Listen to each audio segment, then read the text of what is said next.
सत्यनारायण भगवान की महिमा है कि जो मनोकामना लेकर के हम सत्यनारायण भगवान के चरणों में बैठते हैं, सत्य ही नारायण है, नारायण ही सत्य है, उनको पाने के इस 5 अध्यायों में विधि का उपाय बताया गया। कथा नहीं है, विधान और उपाय बतलाया गया। कथा क्या है? भगवान विष्णु का चरित्र ही सत्यनारायण की कथा है। इसलिए इन 5 अध्यायों के अंतर्गत 3 दिनों में हम लोग जो 5 अध्यायों की श्री सत्यनारायण भगवान की व्रत कथाओं को सुनेंगे, बहुत गंभीरता पूर्वक सुनेंगे। आती भी हो फिर भी सुनना। हनुमान जी का स्वभाव है, उन्हें प्रत्येक कथा आती है, फिर भी वो वैसे ही सुनते हैं जैसे कुछ जानते ना, दीन भाव में वही आंखों से आंसू बहाते हुए। आती भी हो तब भी सुनना और बहुत धैर्यता पूर्वक सुनना। जो मन में मनोकामना हो, पहले भगवान विष्णु का जो चित्र लगा है ध्यान कर लो, पीछे चित्र लगा भगवान श्री हरि का, इनको प्रणाम कर लो, वंदन करो, अपने गुरुदेव भगवान को भी ध्यान करो। देखो सत्यनारायण भगवान के लिए भागवत में वर्णन आया, सत्यव्रतम सत्य परम त्रिसत्यम सत्यस्य योनिनिहितं च सत्ये सत्यस्य सत्यम मृत सत्य नेत्रम सत्यात्मकम त्वाम शरणम प्रपन्नः। 9 बार सत्य सत्य कहा, 9 बार ही है ना, 9 बार सत्य सत्य कह करके भागवत में ठाकुर जी की स्तुति की। इस स्तुति का कारण सिर्फ इतना है, भगवान ही सत्य है और सत्य ही भगवान है, इनके अलावा सब कुछ मिथ्या है। ब्रह्म ही सत्य है, जगन मिथ्या है, जगत मिथ्या है, ब्रह्म सत्य है। ऐसे भगवान श्री नारायण जिनके नाम पर बद्रीनाथ भगवान है, ऐसे भगवान श्री महाविष्णु के इस पावन धाम में हम लोग सत्यनारायण की कथा को श्रवण कर रहे हैं, करवा रहे हैं आप लोग, और श्रवण भी कर रहे हैं आप लोग। ये हम सबका सौभाग्य है। भगवान श्री हरि को तुमेव माता तुमेव बंधुश्च सखा तुमेव विद्या तुमेव सर्वं मम देव तुमेव सर्वं तुमेव सर्वं मम देव। ओम विष्णवे नमः, ओम विष्णवे नमः, ओम विष्णवे नमः। शांताकारं भुजगशयनं पद्मनाभं सुरेशं विश्वाधारं गगन सदृशं मेघवर्णं शुभांगं लक्ष्मीकान्तं कमलनयनं योगवीर्ध्यानगम्यं वन्दे विष्णु भवभयहरं सर्वलोकैकनाथं। भगवान नारायण को प्रणाम कर लीजिए। हम सब ने यह भगवान को स्मरण किया, ध्यान किया है, उनको बुलाइए अपनी मन की मनोरथ पूर्ति के लिए। जो आप मनोकामना को पूर्ण करना चाहते हैं उसको आप मन ही मन में बोलिए।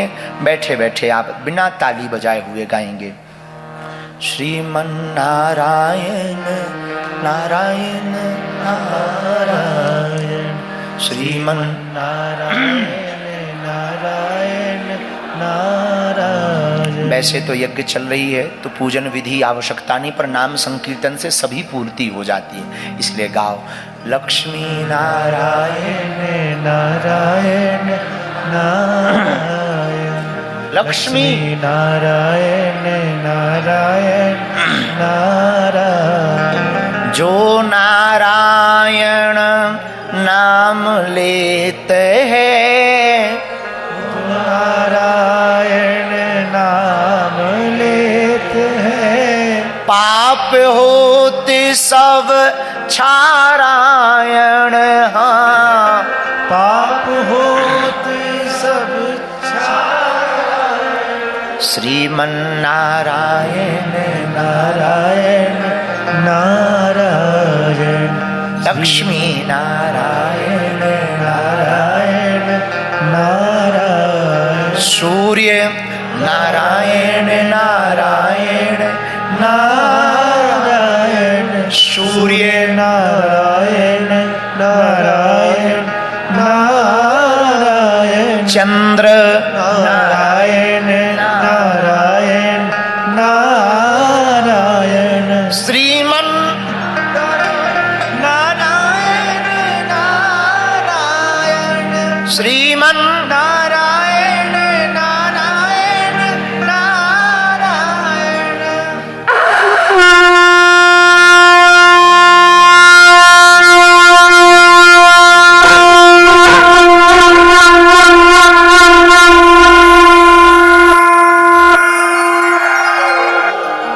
लक्ष्मी नारायण भगवान की जय हो। श्री सत्यनारायण भगवान की जय हो। अत प्रथमोऽध्यायः एकदा नैमिषारण्ये ऋषयः शौनकादयः। एक समय हम सब हिंदी में चर्चा करेंगे ताकि आपको समझ में आवे। एक समय नैमिषारण्य के पावन तीर्थ में शौनकादिक 88,000 ऋषि मुनि विराजमान थे। सभी मुनि महात्मा पुराण और शास्त्रों के वेदता थे। उसी समय उन मुनियों ने, ऋषियों ने श्री सूत जी महाराज से पूछा, हे महामुने, हे भगवन, हे प्रभु, किस व्रत के करने से, किस तपस्या के करने से मनोवांछित फल प्राप्त कलयुग में मिल सकता है? क्योंकि कलयुग युग सम आन नहीं, जो नर कर विश्वास। कलयुग बड़ा विचित्र युग होगा। इसमें ना व्यक्ति के पास समय होगा, न पूजा के लिए समय होगा, न धर्म के लिए समय होगा, न ठीक से यह सत्कर्म कर पाएगा। कलयुग के लोग बड़े आलसी प्रमादी होंगे, कलिकाल के लोग बड़े ही स्वार्थी होंगे। पर हे भगवान, उन मनुष्यों का कल्याण भी कैसे हो, इसके लिए कोई सूक्ष्म छोटा सा व्रत, छोटा सा उपाय बताइए। हम सब उस उपाय को, व्रत को सुनना चाहते हैं, कृपा करके आप कहिए। इतना सुनते ही श्री सूतो वाचा, श्री सूत जी बोले, नारदेन संप्रष्टौ भगवान कमलापति। एक बार यही प्रश्न देवर्षि नारद जी ने भगवान विष्णु से भी पूछा था। हे मुनियो, तुम धन्य हो जो तुमने कलयुग के मनुष्यों के कल्याण के लिए हमसे प्रश्न किया है। यही प्रश्न नारद जी ने भगवान विष्णु से भी किया था कि कलिकाल के लोगों का कल्याण कैसे होगा, वह कम समय में, क्योंकि तपस्या के लिए समय नहीं मिलेगा, जप के लिए समय नहीं मिलेगा, तप के लिए समय नहीं मिलेगा, यज्ञ बैठने में समय नहीं निकाल पाएगा। ऐसे अल्प समय में वह कैसे पुण्य को प्राप्त करे, कैसे फल को प्राप्त करे, कृपा करके हमको बतलाइए। जब योगी राज श्री नारद जी ने संसार के नाना योनियों में जन्मे हुए मनुष्यों के कल्याण के लिए भगवान श्री हरि से प्रार्थना की और कहा, हे भगवान, नाना योनियों में जन्मे हुए मनुष्य नाना प्रकार के दुखों से, क्लेशों से युक्त रहेंगे, नाना प्रकार के भोग भोगेंगे, कष्ट पाएंगे। इनके दुखों का निवारण कि सुनिश्चित रूप से कैसे नाश हो सकता है, ऐसा हमारे मन में विचार है, हमको कहिए। भगवान श्री नारद जी उनके पास पहुंचकर भगवान श्री विष्णु का ध्यान करते हैं, स्वरूप का ध्यान करते हैं, प्रार्थना करते हैं। चार भुजाओं वाले भगवान नारायण हैं। इनके एक हाथ में शंख है, एक हाथ में चक्र है, एक हाथ में वज्र है, एक हाथ में पद्म है। बन की माला भगवान श्री हरि पहने हैं। विष्णु भगवान के गले में बन की माला है। भगवान विष्णु का शुक्ल वर्ण है। कैसा वर्ण है? वर्ण का मतलब स्वरूप कैसा है? शुक्ल वर्ण है, नील जैसा स्वरूप है भगवान का। शुक्ल वर्ण के श्री हरि भगवान विष्णु नारायण हैं। भगवान श्री हरि के स्वरूप को देखकर देवर्षि नारद जी देव स्तुति करने लगे, कहने लगे, हे भगवान, आप वाणी व मन से परे हैं, अनंत स्वरूप वाले हैं, अनंत शक्ति संपन्न हैं। आपका न आदि है, न मध्य है, न अंत है। आप तीनों से रहित हैं। आप निर्गुण हैं, गुणातीत हैं। भगवान निर्गुण हैं, निराकार भी हैं। भगवान निराकार ही हैं, पर भक्तों के लिए वह साकार बनकर प्रकट हो जाते हैं। जैसे हवा का कोई आकार नहीं है, पर गुब्बारे में डालने से गुब्बारे की हवा हो जाती है, हवा का गुब्बारा हो जाता है। वैसे ही भगवान निराकार हैं, परंतु भक्तों के कल्याण के लिए भगवान साकार बनकर के प्रकट होते हैं। इसी स्तुति को देव ऋषि नारद जी भगवान से कर रहे हैं। आप अनंत शक्ति संपन्न हैं, आपका ना आदि है, ना मध्य है, ना अंत है। आप निर्गुण हैं, निराकार हैं। हे हरि, आप सकल कल्याणमय हैं, गुण गणों से संपन्न हैं। भगवान में सभी गुण व्याप्त हैं। भगवान वही हैं, 6 गुणों से तो व्याप्त ठाकुर जी हैं ही हैं। भगवान श्री हरि को दंडवत प्रणाम करते हुए श्री नारद जी कहने लगे, आप स्थावर जगदात्मक निखिल सृष्टि प्रपंच के कारणभूत तथा भक्तों की पीड़ा को नष्ट करने वाले हैं। भगवान का स्वभाव है, जो इनकी शरण में आता है उसका अवगुण नहीं भगवान देखते, एक गुण पर ही भगवान रीझ जाते। न जाने कौन से गुण पर दया निधि रीझ जाते हैं, यही सब ग्रंथ कहते हैं, यही सब वेद गाते। भगवान किस गुण पर रीझ जाएं उनका कोई ठिकाना। श्री बिंदु जी कहते, कृपा की ना होती जो आदत तुम्हारी, तो सुनी ही रहती अदालत तुम्हारी। न हम होते मुजरिम, न तुम होते हाकिम, न घर घर में होती इबादत तुम्हारी। तुम्हारी ही उल्फत के दृग बिंदु हैं ये, तुम्हें सौंपते हैं अमानत तुम्हारी। कृपा की न होती जो आदत तुम्हारी, तो सुनी ही रहती अदालत तुम्हारी। तो नारद जी प्रार्थना करते, हे प्रभु, आप भक्तों की पीड़ा को नष्ट करने वाले परमात्मन हो, आपको नमस्कार है। स्तुति सुनते ही भगवान प्रसन्न हो गए। भगवान श्री हरि नारद जी से बोले, हे महाभाग, आप कहां से आए हो अभी अभी, और किस प्रयोजन से आए हो। नारद जी हाथ जोड़कर मुस्कुरा कर बोले, भगवान अभी हम मृत्यु लोक से आए हैं। मृत्यु लोक, ये मृत्यु लोक कौन है? जहां हम लोग रहते हैं इसी लोक का नाम मृत्यु लोक है, जहां सबको मरना है। आदि जगत गुरु शंकराचार्य ने कहा, पुनरपि जन्मम पुनरपि जननी जठरे शैलम। पुनः जिसका जन्म होगा वो मरेगा, जो मरेगा वो फिर से जन्म लेगा।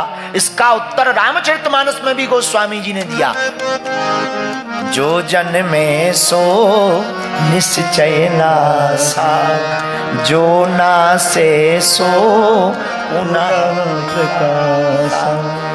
तो मृत्यु लोक कौन है? जिस लोक में हम लोग रहते हैं इसी लोक का नाम है, क्या नाम है?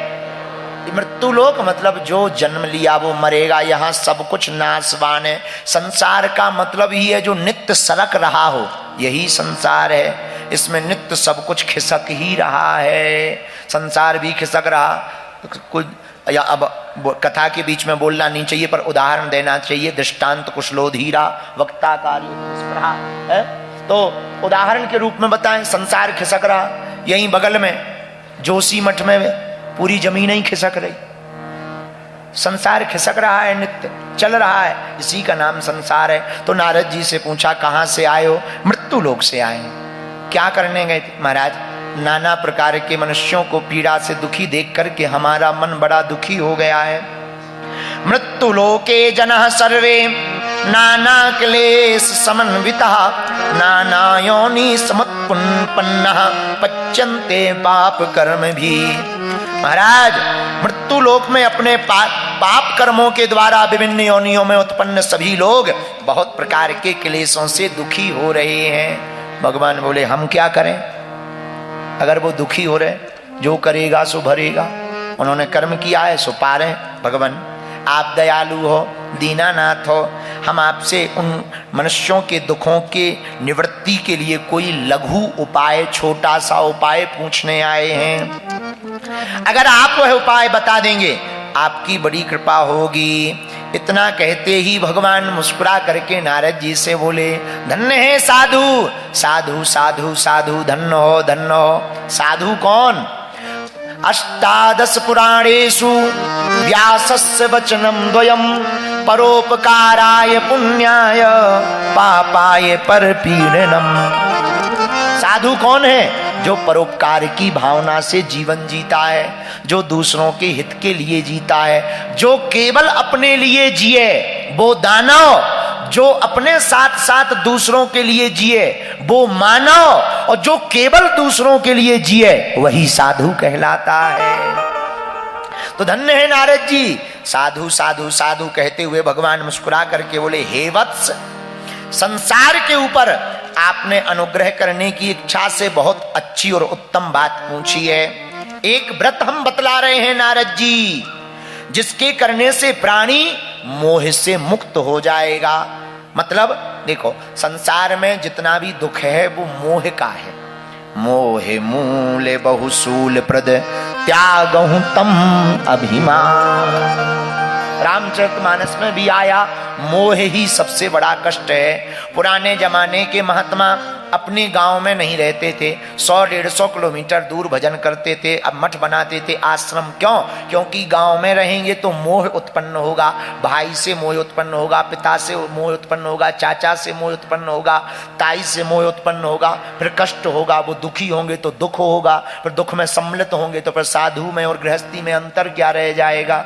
तो मोह मूल बहुसूल प्रद त्यागहु तम अभिमान। अच्छा, मोह से बचने का उपाय क्या है? भगवान ने कहा, हे नारद जी, प्राणियों को मोह से मुक्त करने का एक उपाय बताता हूं, सुनो। स्वर्ग और मृत्यु लोक दोनों में दुर्लभ हैं। हम भगवान सत्यनारायण का एक महान पुण्यप्रद व्रत बतला रहे हैं। आपके स्नेह के कारण इसी समय हम उसको बतला रहे। हे नारद जी, जो सत्यनारायण भगवान के व्रत को अच्छी प्रकार विधि विधान से भगवान सत्यनारायण का व्रत करेगा, वह मनुष्य शीघ्र ही संसार के समस्त सुखों को पाकर, लोक के समस्त सुखों को पाकर परलोक में मोक्ष को प्राप्त करेगा। नारद जी प्रणाम करते हुए बोले, जय हो जय हो जय हो। भगवान, वो कौन सा उपाय है आप हमको बतलाइए। किम फलम किम विधानम चा कृतम कैनेव तद्व्रतम तत्सर्वं विस्तराद ब्रूहि कदा कार्यम व्रतम प्रभु। नारद जी बोले, हे प्रभु, इस व्रत को करने का नियम क्या है? सत्यनारायण भगवान के व्रत करने का विधान क्या है? उसका फल क्या है? और इस व्रत को किसने किसने किया और जिसने किया उसने क्या क्या पाया है? हमको यह सब विस्तार पूर्वक बताइए। पूरा एक एक करके बताइए, कैसे करना चाहिए, कब करना चाहिए, किसने किसने किया है, हमको विस्तार पूर्वक बताइए। भगवान बोले, यह सत्यनारायण भगवान का व्रत दुख शोक आदि का समन करने वाला है, दुख को मिटाने वाला है, शोक को हरने वाला है, यह धन धान की वृद्धि करने वाला है, बंधन में पड़े हुए व्यक्ति को बंधन से मुक्त करने वाला है, संतानहीनों को संतान देने वाला है।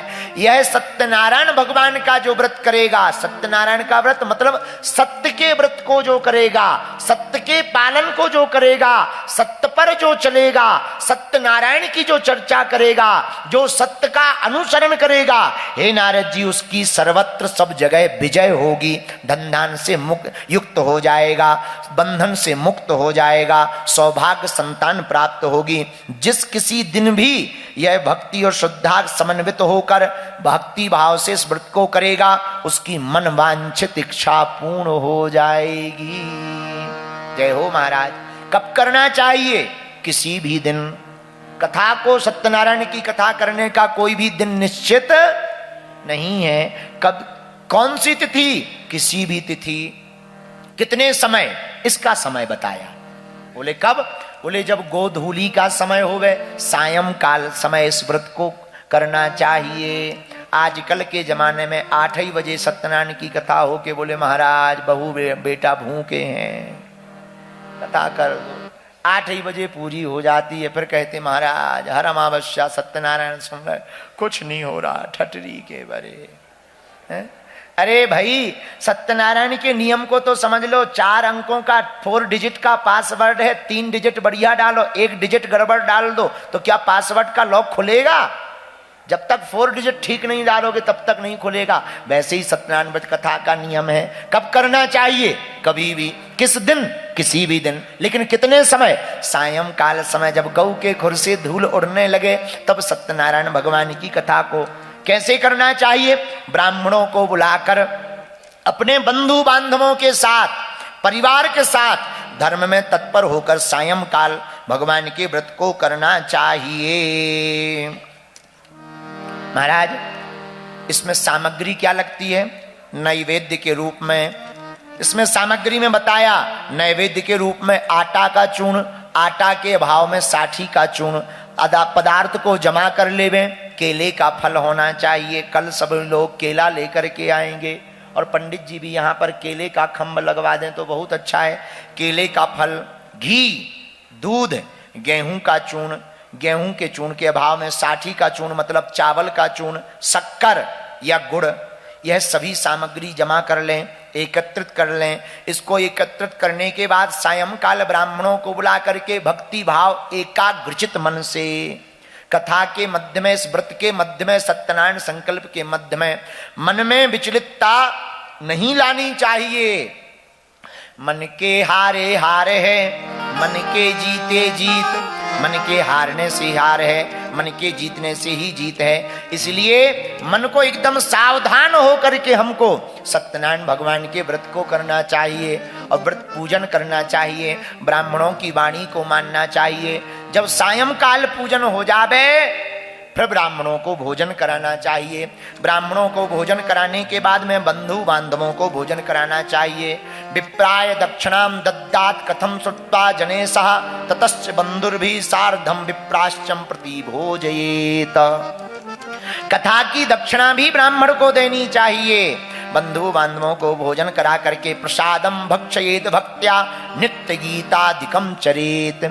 जिस दिन कथा करो उस दिन शाम के समय जब बंधु बांधवों को भोजन करा दो तो रात को गीत गाना चाहिए, सत्यनारायण भगवान के गीत को, नारायण भगवान के कीर्तन को गाना चाहिए।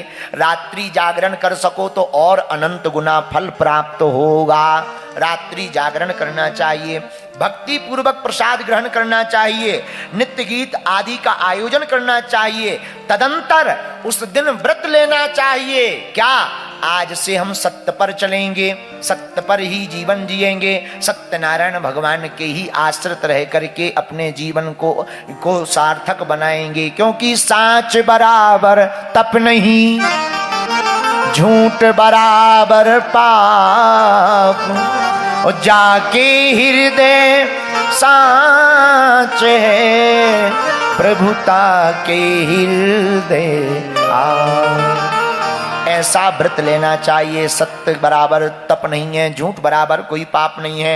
विशेष रूप से कलयुग में, पृथ्वी में यही सबसे छोटा उपाय है। इति श्री स्कंद पुराणे रेवाखंडे श्री सत्यनारायण व्रत कथायाम प्रथमोध्याय समाप्ता। बोलो वृंदावन बिहारी लाल की, सत्यनारायण भगवान की जय हो, बद्री विशाल भगवान की जय हो।